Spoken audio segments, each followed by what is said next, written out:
الأدبي ثم المهاجر المدني. وقال أخبرني به شيخنا عبد السندي إجازة قال أرويه عن أبي محمد الحسين الأنصاري عن الشيخ محمد بن محمد بن محمد بن عبد الله الغالبي وعن الشيخ عبد الله بن البصري عن الشيخ محمد بن علاء الدين الكافري عن الشهاب أحمد بن خليل السبكي عن النبي محمد بن أحمد بن أحد النقيدي عن القاضي زكريا الصالح عن الحافظ بن حجر عن شيخ الدين أبي بكر بن عز الدين بن عبد العزيز بن جماعة عن يحيى بن فضل الله العمري عن مكي بن علاء قال أخبرنا أبو طاهر السلفي سمعت أبا الفتح بن مسعود الغزل الحزنية يقول سمعت أبا الحسن بن علي عن حارث بن محمد بن نصر اللباني يقول سمعت أبا القاسم حمد الجزر السلفي بجلالة يقول سمعت أبا القاسم عبد الله بن محمد بن غزل البزاري يقول سمعت محمد بن الحسن بن راشد الأنصاري يقول سمعت أبا بكر محمد بن إدريس المكي وهو راقه الحنيني وسئل به عمر يقول سمعت عبد الله بن الزبير الزبيدي يقول سمعت سفيان بن يقول سمعت عمر الدينار يقول سمعت عبد الله بن عباس رضي الله تعالى عنهما يقول سمعت النبي صلى الله عليه وسلم يقول والمنتظر موضع يستجاب فيه الدعاء ما دعا الله فيه عبد الا استجاب. قال ابن عباس رضي الله تعالى عنه فوالله ما دعوت الله عز وجل فيه إلا استجاب لي منذ سمعت هذا من رسول الله صلى الله عليه وسلم. قال عمرو وأنا والله ما أهمني أمر فدعوت الله عز وجل فيه إلا أجاب لي منذ سمعت هذا من ابن عباس رضي الله تعالى عنهما. وهكذا قال كل راو يقول عبد الغني وأخوانا والله دعوت الله عز وجل فاستجاب لي. وأخبر سعيد بن منصور والبيهقي في سننها عن الزبير عن ابن عباس رضي الله تعالى عنهما موقوفا.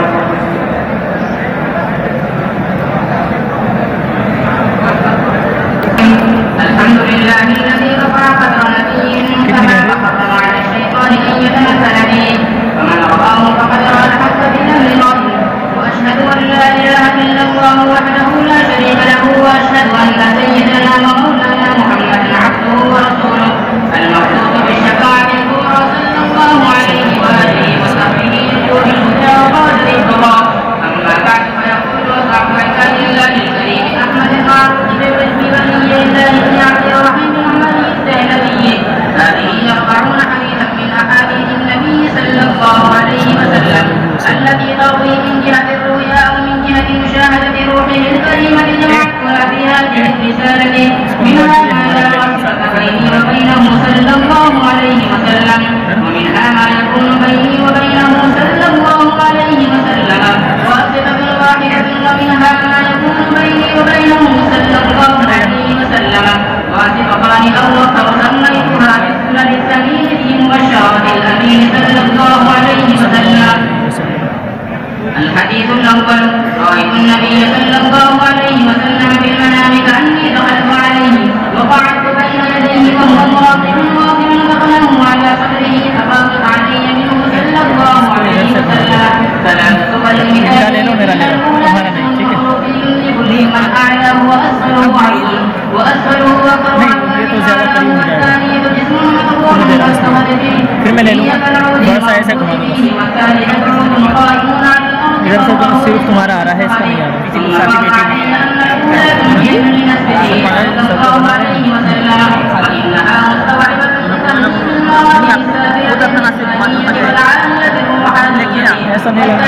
खुद बना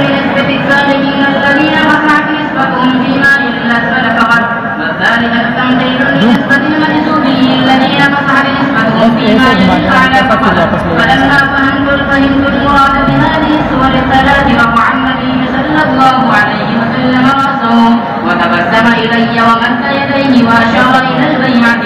وقدمت حتى اتصلت ركبتها بركبتيه فرقد صلى الله عليه وسلم بين يديه فصافح ثم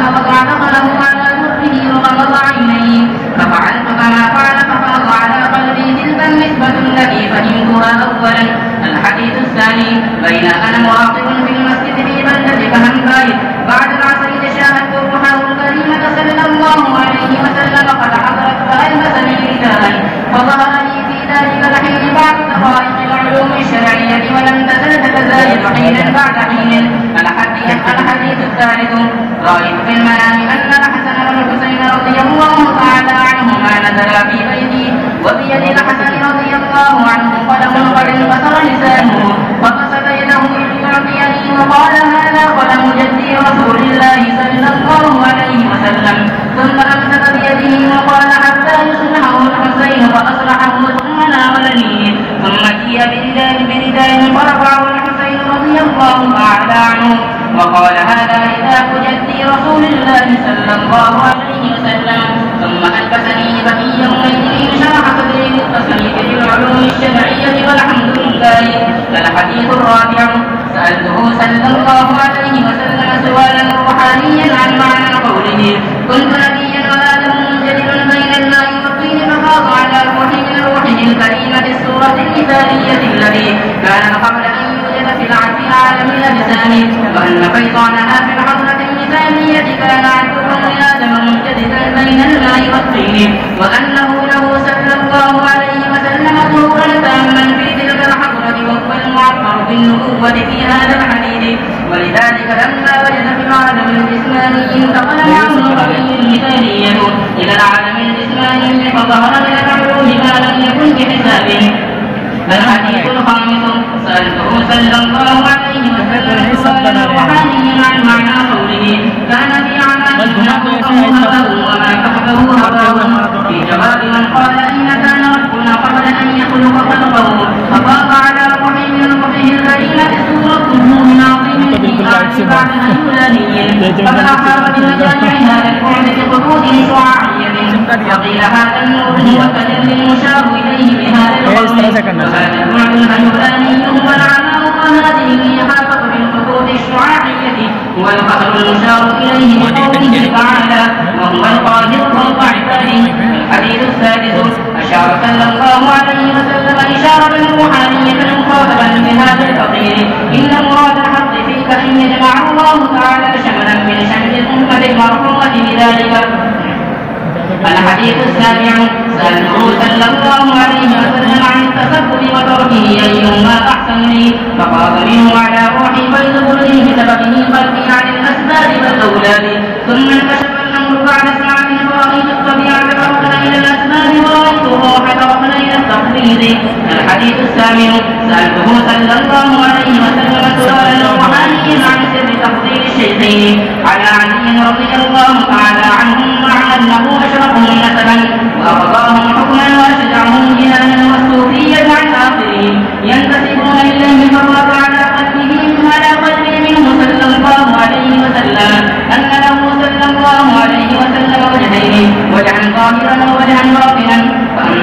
والوجه الظاهر إلى إقامة العدل في الناس وتأليفهم وإرشادهم إلى ظاهر الشريعة وهما بمنزلة الجبار له في ذاته والوجه الباطن إلى مراتب الفناء والبقاء وعلومه الأرضية كلها إنما تنبع من الوجه الظاهر. الحديث التاسع سألته صلى الله عليه وسلم سؤالا روحانيا عن الشيعة وأومى إليه أن مذهبهم باطل وبطلان مذهبهم ورفع الأرض الإله ولما عرفت أن الإيمان عندهم هو المعصوم المفترض طاعته الموحى إليه وحيا باطنيا وهذا هو معلوم وهذا هو معنى النبي فمتى من يستلزم إنكار ختم النبوة قبحه الله تعالى. الحديث العاشر سألته صلى الله عليه وسلم عن هذه المذاهب وهذه الطرق أيها أولى عنده بالأخذ وأحب فقال على قلبي منه أن المذاهب والطرق كلها سواء لا فضل لواحد على الآخر. الحديث الحادي عشر رأيت العلماء المحدثين العاملين بعلمهم المهتدين بطائفهم البارزة أحب عنده صلى الله عليه وسلم من كثير من الصوفيين الذين يفضلونهم بتفصيل لطائفهم الكاملة ولا يفضلونهم في تهذيب لطائفهم البارزة. الحديث الثاني عشر أصابتني مجاعة فدعوت الله أن يكشفها فرأيت روحه الكريمة صلى الله عليه وسلم نزلت من السماء معنا رضيف كان الله تعالى أمره أن يفعلني ذلك الرأي فأعطانيه فانكشف الحاجة آخر ذلك اليوم أو أول الغيب والله تعالى أعلم. الحديث الثالث عشر لما تعشى ليلة من الليالي فألهم بعض أصحابنا أن يهدي إلينا من لبن فشربته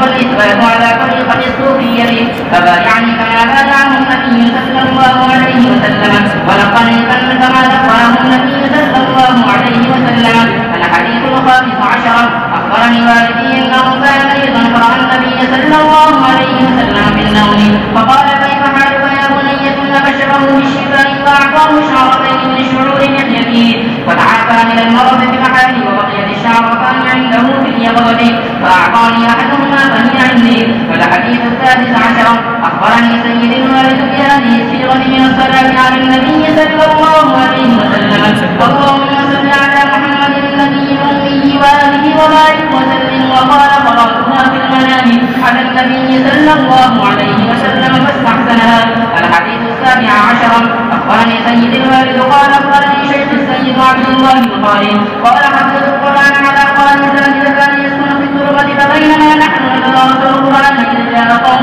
من العرب يقدمهم سيدهم فاستمع قراءة القاري وقال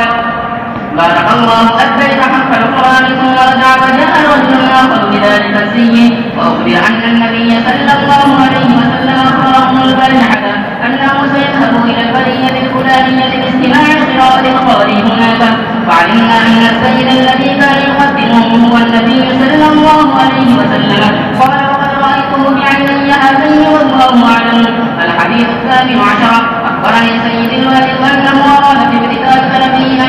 أن يلتزم ذوات الثياب ثم تردد في ذلك لاختلاف العلماء فيه فتوجه إلى النبي صلى الله عليه وسلم فرآه في النوم كأنه أعطاه رغيفا فقال أبو بكر الصديق رضي الله تعالى عنه الهدايا مشتركة فقدمته إليه فأخذت منه كسرة ثم قال عمر رضي الله تعالى عنه الهدايا مشتركة فقدمته إليه فأخذ منه كسرة ثم قال عثمان رضي الله تعالى عنه الهدايا مشتركة فقلت إن قسمتم الرغيف بينكم فأي شيء يبقى في هذا الفقير فخمسها. الحديث التاسع عشر أخبرني سيد الوالد أنه ركب في رمضان إلى مكان فأصابه فحط بالكعبة فنعت في تلك الحالة فرأى النبي صلى الله عليه وسلم فأعطاه طعاما قليلا متخذا من الأرز والحلاوة والزعفران والسمن فأكل حتى شبع وأعطاه ماء باردا فشرب حتى غلي ثم استيقظ ولا جوع له ولا عرش وفي يده ريح الزعفران. الحديث العشرون أخبرني سيد الوالد قال بلغني أن النبي صلى الله عليه وسلم قال أنا أمنح أخي يوسف أصبح فعيرت في معناه لأن الملاحة تجد خلق العشاق أكثر من السباحة وقد روي في قصة سيدنا يوسف عليه الصلاة والسلام أن النساء قطعن أيديهن حين رأينهن وأن الناس ماتوا عند رؤيته ولم يروي عن نبينا صلى الله عليه وسلم من هذا الباب شيء ورأيت النبي صلى الله عليه وسلم في المنام فسألته عن ذلك فقال هذه مستور عن أعين الناس غيرة من الله عز وجل ولو ظهرت على الناس أكثر منها فعلوا حين رأوا يوسف. الحديث الحادي والعشرون أخبرني سيد الوالد قال رأيت النبي صلى الله عليه وسلم في الرؤيا وظهر علي في تلك الحالة بعض الكمالات الإلهية الظاهرة به صلى الله عليه وسلم فرفعت ساجدا بين يديه وعطى على عصاه ومنعني عن السجود بذلك. الحديث الثاني والعشرون أخبرني سيد الوالد قال كنت أسمع طعاما صلة بالنبي صلى الله عليه وسلم فلم يفتح لي سنة من السنين شيئا أسمع به طعاما فلم أجد إلا حمصا مقليا فقسمته بين الناس فرأيته صلى الله عليه وسلم وبين يديه هذه حمص مبتهجا غشاشا. الحديث الثالث والعشرون أخبرني سيد الوالد قال رأيت عليا رضي الله تعالى عنه في النوم فسألته عن نسبة القلبية هل هي نحوها مما كنتم تكسبونه في صحبة النبي صلى الله عليه وسلم قال توجه إلى قلبك واستحضر نسبتك فاستحضرتها فقال هي. الحديث الرابع والعشرون أخبرني سيد الوالد قال رأيت النبي صلى الله عليه وسلم في المنام فترصد في نفسي فعبرت المقامات حتى وصلت إلى موضع لا يتجاوزه إلا نبي فأخذ رسول الله صلى الله عليه وسلم الوحي في ظل وحيه ورأيت بحرا من النار ثم ظهرت المقامات السابقة من الصبر والتوكل ونحوها إلا أن هذه أصول والأولى فروع. الحديث الخامس والعشرون أخبرني سيد الوالد قال رأيت في المنام النبي صلى الله عليه وسلم جالسا راقبا في مسجد من الياقوت شفاف نرى بابنه من ظاهره والصحابة والأولياء يجلسون متحلقون عنده فلما القادر الديني والشيخ بهاء الدين النقشبندي فخرج إلي وتذاكرا فقال سيدي عبد القادر أنا أولى به لأن آباءه كانوا آخذين بطريقتي وقال الشيخ بهاء الدين أنا أولى به لأنه تربى في روحانية نفسه لأمه وكان آخذا بطريقتي فلما سلم على أن يتولاني أولا الشيخ بهاء الدين يفيدني بعد ذلك سيدي عبد القادر بما شاء ثم دخلني المسجد الشيخ بهاء الدين وجلسني بين يدي النبي صلى الله عليه وسلم فلما فتح النبي صلى الله عليه وسلم بصره كنت أول من وقع بصره عليه. الحديث الثالث والعشرون أخبرني سيد الوالد قال شبكت في نسب رجل يدعي السيادة فرأيت النبي صلى الله عليه وسلم مستلقيا على سرير ورأيت رجلا مستلقيا تحت سريره فقال النبي صلى الله عليه وسلم لولا نسبه لم يكن هاهنا. الحديث السابع والعشرون أخبرني سيد الوالد قال كان رجل من أصحابنا لا يمسك الباب ولكنه كان قد أحيا قدرا لأطيابه ورأى النبي صلى الله عليه وسلم في النوم يمن يغضب لا أدري أي كان ذلك مقبلا إليه ثم عرض وخرج من ذلك المكان قال فشددت إليه وقلت يا رسول الله ما نبني فقال في بيتك الخيرة ونحن نقرأها. الحديث الثالث والعشرون أخبرني سيد الوالد قال كان رجلان من الصالحين أحدهما عالم عابد والآخر عبد ليس بعالم فرأى النبي صلى الله عليه وسلم في ساعة واحدة على سورة واحدة فإنه ولن للعابد أن يدخل في مسجده ولم يأذن للعالم فسأل العابد بعض القوم عن ذلك فقال هو يميزكم فكما النبي صلى الله عليه وسلم يكرهه. فلما كان لقد دخل على العالم فوجده يبكي نار الليلة وأخبره عن سبب فتابع عن سماعته ثم رأى النبي صلى الله عليه وسلم الليل بالآتية على سورة واحدة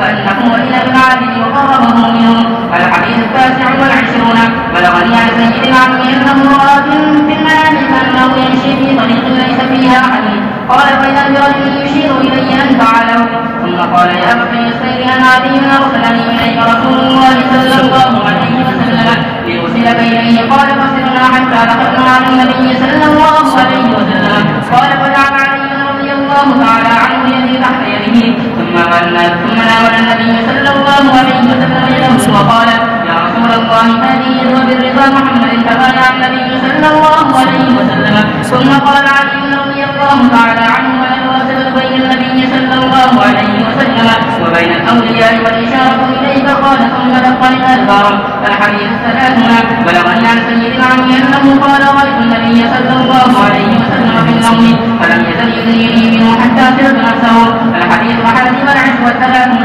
أخبرني الشيخ أبو طالب عن القشاشري أنه كتب إلى النبي صلى الله عليه وسلم كتابا في بعض حاجاته صورته يا رسول الله صلى الله عليه وسلم من تقرب إلي مني عن هذا فبحق قربك مني وإن عرضت إلى ما شفعت بي وفي قضاء حاجتي كلية الدنيوية والأخرى بيده ومن أحب أمين. فلما كان بعد هذا بستة أشهر رأى السيد محمد العربي النبي صلى الله عليه وسلم في المنام يقول سلم على أحمد القشاشي وبشره بالشفاعة ثم رأى النبي صلى الله عليه وسلم في الليلة الآتية وقال سلم على أحمد القشاشي وقل له إنه جليسي في الفردوس. الحديث الثاني والثلاثون أخبرني أبو طالب قال أخبرنا الشيخ أحمد النخعي قال أمرني الشيخ عيسى بن كنان الخلوي أن أكون خليفة له بمكة المشرفة وأن يجتمع عندي السادة الخلفية بعد التشهد فيقرأ الليلة بالقراءة وكنت أميل بقلبي إلى طريقة السادة النقشبندية فتقول علي مخالفة الشيخ عيسى وصعب علي الحال واستغرقت الله تعالى وتوسلت بسيد المرسلين صلى الله عليه وسلم ويسأل الله تعالى في ذلك العام زيارة نبيه صلى الله عليه وسلم. فلما وصلت إلى المدينة المشرفة منك في يوم الجمعة قبل الصلاة ورأيت في المنام كأني في الروضة الشريفة من جهة رأس النبي صلى الله عليه وسلم وبال الباب الذي بين المحراب والقبر فإذا أنا أرى النبي صلى الله عليه وسلم وهو الخلفاء الأربعة رضي الله تعالى عنهم في جهة القبلة في زيادة سيدنا أمير المؤمنين عثمان بن عفان رضي الله تعالى عنه الذي زادها في المسجد فبادرت مسرعا بالوصول إلى النبي صلى الله عليه وسلم فقبلت يده شريفة ثم إلى الخلفاء واحدا بعد واحد فلما سمعت أخذ النبي صلى الله عليه وسلم بيده اليمنى وردني إلى الروضة الشريفة والخلفاء معه وإذا هناك سجادة جديدة مثل الذي يصلي عليها الإمام في المحراب مقصودة عند رأس القبر الشريف بالصف الأول فقال النبي صلى الله عليه وسلم لي هذه السجادة شيخ ثالث فاجلس عليها. وهذا الشيخ ثالث رحمه الله تعالى ونفعنا به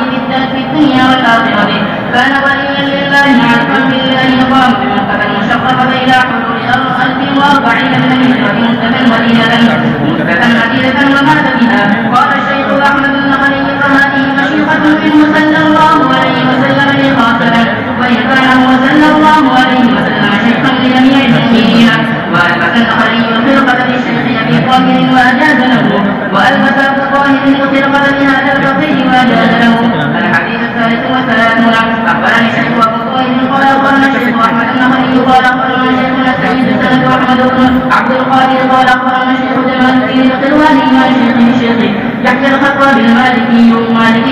قال أخبرنا عمي شيخ بركات الخطاب عن والده عن جده شيخ محمد بن عبد الرحمن الخطاب شارح مختصر الخليل قال مشينا مع شيخنا العارف بالله تعالى الشيخ عبد المعطي التونسي لسيارة النبي صلى الله عليه وسلم فلما قربنا من الروضة الشريفة توجهنا بنا الشيخ عبد المعطي يمشي خطوات ويقف حتى وقفت تجاه القبر الشريف فتكلم بكلام لم نفهمه فلما انصرفنا سألناه عن وفاته فقال كنت أترك الإذن من رسول الله صلى الله عليه وسلم في القدوم عليه فإذا قال لي أقدم فقدمت ساعة ثم وقفت هكذا حتى صرت إليه فقلت يا رسول الله أقول ما رواه البخاري عنك صحيح فقال صحيح فقلت له أرضيه عنك يا رسول الله صلى الله عليه وسلم قال إنه يعني وقد أجاز الشيخ عبد المعطي فعل الله تعالى به الشيخ محمد بن الخطاب أن يرضيه عنه وهكذا كل واحد أجاز ممن بعده. وأجاز السيد أحمد بن عبد القادر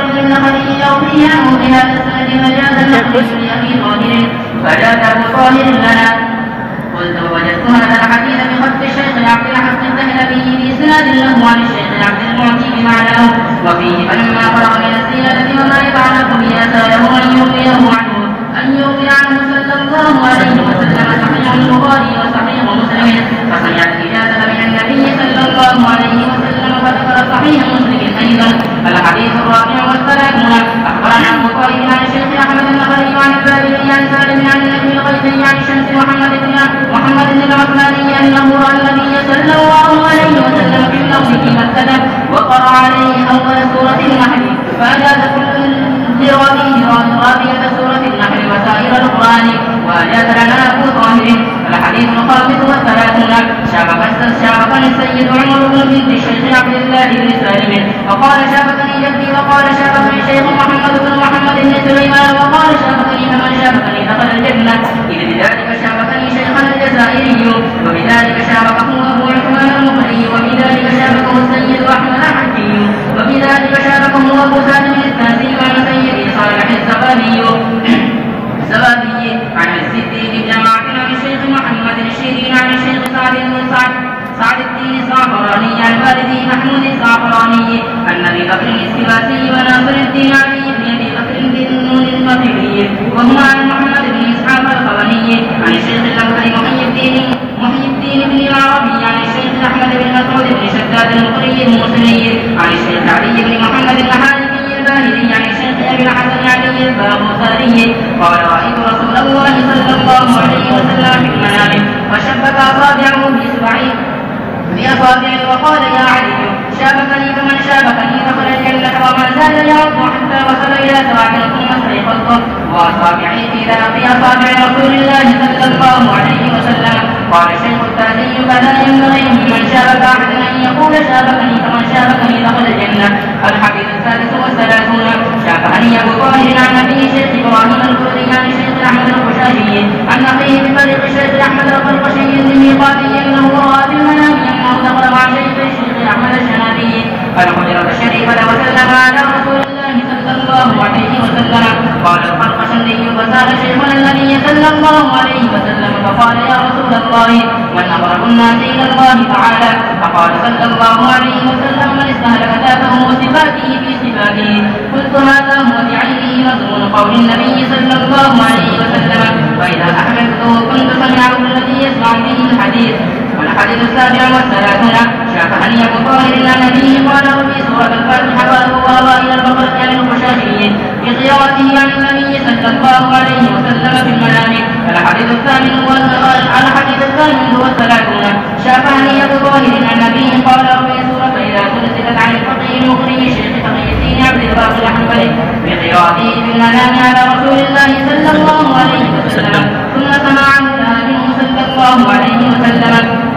الحديث 39 شافعني أبو طاهر عن النبي قال في سورة الكوثر سماعا وقراءة من العارف بالله شيخ محمد بن محمد الدمشقي بسماعه وقراءته لها في المنام على رسول الله صلى الله عليه وسلم. الحديث 40 أخبرني أبو طاهر عن النبي عن الخشاشي عن الشمامي عن والده عن الشعراني عن شيخ الإسلام زكريا عن شرف الدين بالفتح المراقي عن شرف الدين إسماعيل الزبرقي الزبيدي العقيلي عن علي بن عمر الباري عن أستاذ التحقيق شيخ محي الدين محمد بن علي بن عربي أنه قال في المبشرات رأيتها بمكة رسول الله صلى الله عليه وسلم بين باب الزياد وباب الحضرة ومحمد بن خالد الصدفي الميزاني يقرأ عليه كتاب البخاري. ولما أكمل المسجد أخرج رسول الله صلى الله عليه وسلم يديه واستقبل ركنا اليمانية قال اللهم اسمعنا خيرا واسمعنا وارزقنا الله العافية واتامها لنا وجمع الله قلوبنا على التقوى ووفقنا لما يحب ويرضى. فهذه 40 حديثا من المبشرات سيسر جمعها في هذه الرسالة بعون الله تعالى ونلحقها خاتمة. أخبرني سيد الوالد أنه رأى في المنام سيدنا زكريا عليه الصلاة والسلام فلقنه الثقة باستهزاء على إثر الطريقة النقشبندية ولقنني كما لقنه. رأيت في المنام قوما تشاجروا فينا بينهم وتضاربوا وتشاتموا وتمثل حالهم ذلك حيث أن شبيها بالصبي فأخذت خطفة ليقتله بها واشتددت خلفه فالتفت إلي وقال إن قتلتني تمثل الشر حيوانا وشد خبزا مني فرعبت منه ولجأت إلى سيدنا لوط عليه الصلاة والسلام فتحدث معي ساعة ونسني حتى ذهب عني ما كنت أجده في نفسي. فكان من جملة حديثه حينئذ قال إنما كنا معشر الرسل نحن عن مثل هذه الشروط التي إذا وجدت لا تزول أبدا إنما تنقلب من قول إلى قول ومن سورة إلى سورة. وعند هذا انتهت الرسالة والحمد لله أولا وآخرا وظاهرا وباطنا ثم بعون الله الملك الوهاب والصلاة والسلام على رسوله محمد البشير بالثبات والنذير بالعقاب وعلى آله وأصحابه الذين قعدوا بيسير الحساب وأوتوا الحكمة وفصل الخطاب. तालीमात शिरकत कौन बुलाया था दुआ के लिए अब्दुल वासिक खान।